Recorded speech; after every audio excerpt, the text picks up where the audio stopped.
Hey everyone, welcome to my channel. If you like easy, helpful videos like this, go ahead and subscribe. I keep things simple and useful. Let's get started. Resetting your Subaru Outback tire pressure sensor is a simple task you can do at home.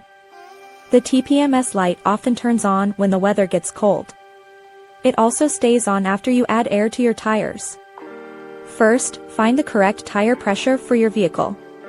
You can find this number on the sticker inside the driver's side door jamb. Always use a high-quality digital gauge to check every single tire.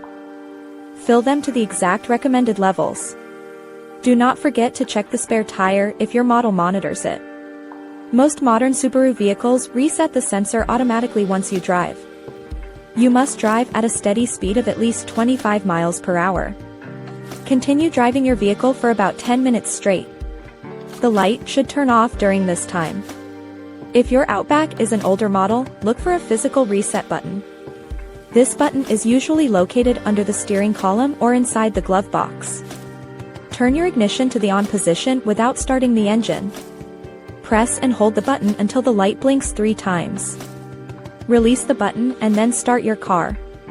Some newer models allow you to reset the system through the center touchscreen. Use the steering wheel controls to navigate to the car settings menu. Find the maintenance or tire pressure section and select the clear or reset option. If the light blinks for 1 full minute and then stays solid, you have a system fault. This usually means a sensor battery has died. You will need a professional mechanic to replace the sensor in that case. Thanks for watching. Please like and subscribe.